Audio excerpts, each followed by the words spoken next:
los dos niños. Y ustedes, ahora sí que, ¿cómo son reporteros? Sí. A ver. Buenos días, señor presidente. Mi nombre es Fernando Daniel de Lucio Villalobos. Soy reportero de Radio Aventureros, como ya se habrá dado cuenta.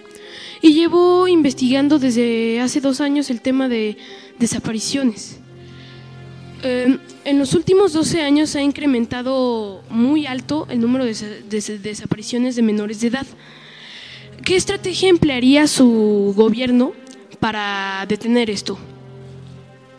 Bueno, estamos ya tratando de que no haya desaparecidos en el país. La pregunta que hice ayer al Gabinete de Seguridad es si en el tiempo que llevamos habían desaparecidos. Y entonces un servidor público dijo no y otro servidor público dijo sí. Precisamente aquí en la ciudad, de que se hicieron denuncias de personas desaparecidas y desgraciadamente en 2 casos se encontraron sus cuerpos. O sea, entonces todos los días preguntamos esto, porque no vamos nosotros a dejar de atender el caso de desaparecidos. Fue un horror lo que pasó, fue muy triste, muchos desaparecidos, 40,000 en los últimos 10 años, muy triste, y eso nunca, jamás debe volver a suceder en el país. Y todos tenemos que cuidar, así como ustedes, y les felicito, para estar pendientes de que no haya desapariciones. Las desapariciones en general pueden darse por 2 motivos. Uno, porque se enfrentan los grupos de delincuentes y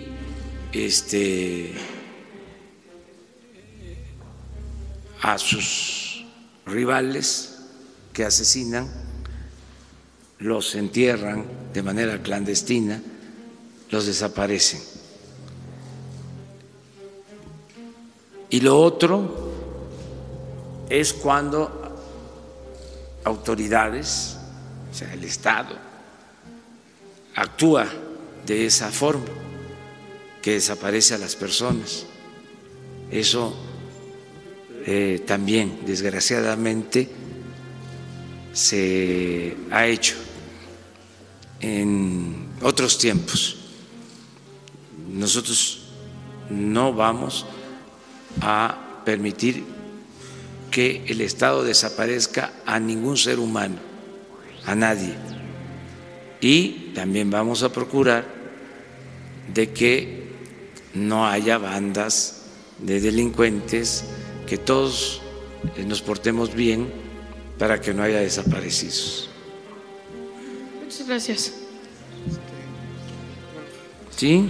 Buenos días, señor presidente. Mi nombre es Eitan, también de Radio Aventureros, y pues muchas gracias por concedernos a mí y a mi compañero estas preguntas. A mí es que en México hay muchos jóvenes con unas mentes muy brillantes que han ganado premios internacionalmente y nacionalmente, y aún hoy en día están estudiando en el extranjero sus doctorados y cosas por el estilo. Pero también hay un problema que estuve viendo, que es que hay fuga de cerebros. ¿Qué les podría decir a estos jóvenes para que ya no haya este error? Pues que van a tener todo el apoyo en México, que el programa de becas se va a mejorar para los que estudian maestría, doctorados, para los que se dedican a la investigación científica, a la innovación, van a tener posibilidades amplias para que puedan aportar sus conocimientos al desarrollo del país. Este es un esfuerzo que estamos haciendo. La directora del CONACYT es una científica. ¿Qué se hacía antes? Se ponía en este cargo a un profesional no necesariamente especializado, a veces hasta un político iba al CONACYT. Ahora la directora del CONACYT, María Elena,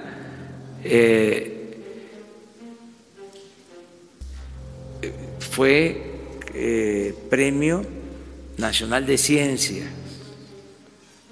en el 2017. Entonces, ella es becaria de los grados superiores y sabe muy bien lo que se requiere para apoyar a talentos, a jóvenes que están estudiando y que merecen apoyo. Por eso la nombré para el CONACYT. Les digo que no la conocía, fue porque vi su currículum y era una científica, es una científica. Entonces, así estamos procediendo en todo. Acabo, por ejemplo, de enviar para el Instituto de las Comunicaciones y el Instituto de Competencia dos propuestas. Y el procedimiento es de que a los que aspiran a ser consejeros, tanto del Instituto de Comunicaciones como de Competencia, los califica primero el INEGI.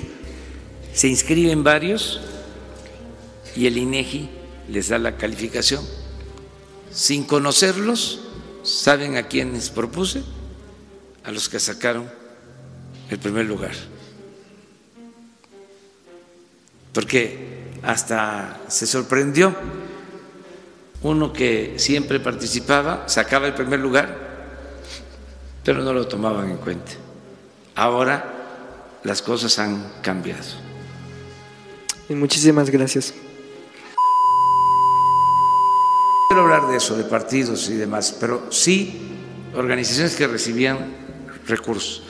Bueno, si hasta los diputados recibían moches, era un descaro.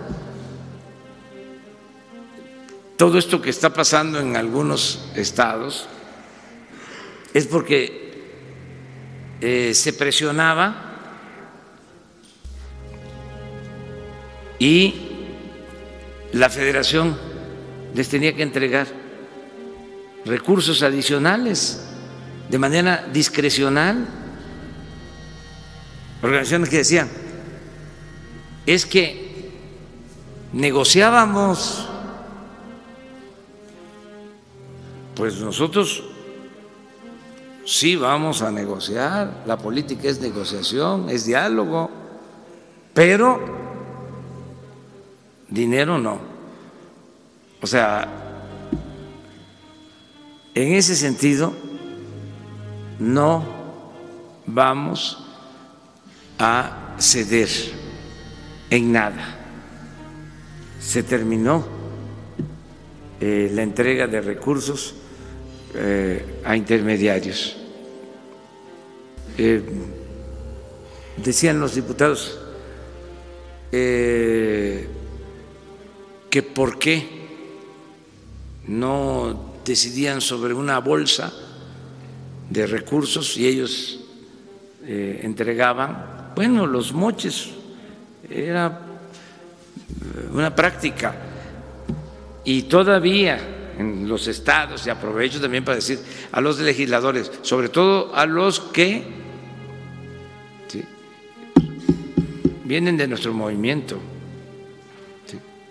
nada de condicionar el apoyo del presupuesto en un estado a cambio de que se haga una bolsa para que ellos distribuyan los recursos. Eso no le corresponde al Poder Legislativo, eso tiene que ver con el Poder Ejecutivo.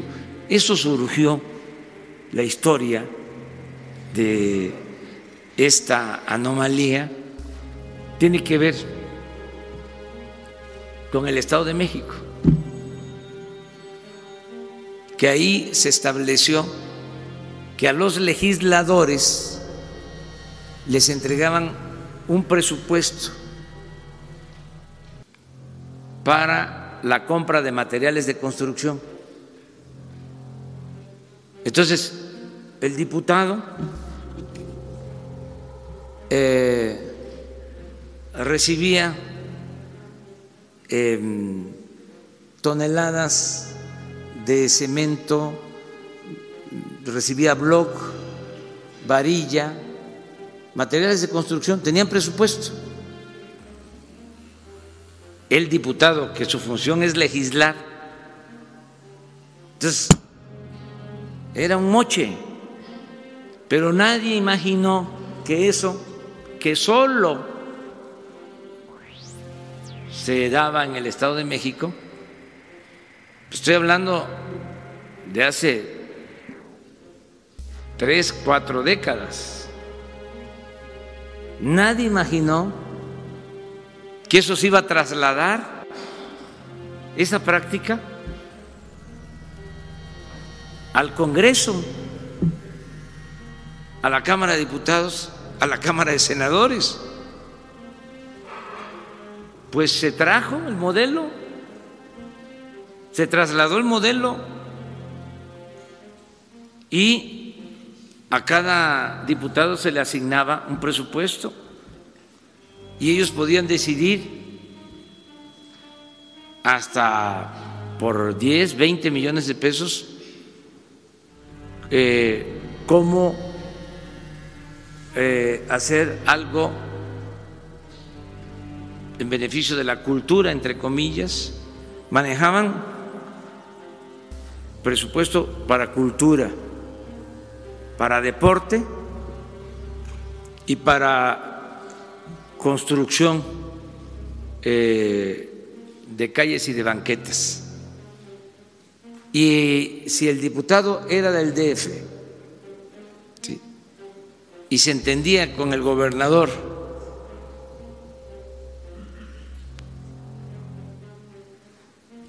de La Laguna, porque no quiero mencionar a ningún estado, si se entendía, aunque la asignación y él fuese diputado del DF, se transferían los fondos a el gobernador de La Laguna. Y a cambio de eso, el gobernador de La Laguna o el presidente municipal del municipio de Afganistán les daba su moche, 10%. Así era. Y si no les daban el moche, el diputado, ¿sí?, recomendaba a la empresa contratista. Un descaro. Entonces, todo eso se termina. ¿Qué tiene que hacer un legislador manejando presupuesto si no es su función? Para eso es el Ejecutivo. El legislador es para reformar modificar, aprobar nuevas leyes y para aprobar el presupuesto, pero no ejercer el presupuesto, no decidir a quién entregar el presupuesto. Entonces, sí tenemos toda esa información, por eso algunos están molestos, pero que todo lo que tengamos de ahorros por austeridad, por combate a la corrupción, se va a la gente mediante este mecanismo. Vamos a suponer, se va a ayudar a 2 millones de productores del campo, los que tienen hasta 20 hectáreas van a tener apoyo. Entre menos tengan, menos superficie, más van a recibir, porque esa es la justicia. No puede haber trato igual entre desiguales, hay que darle más al que tiene menos.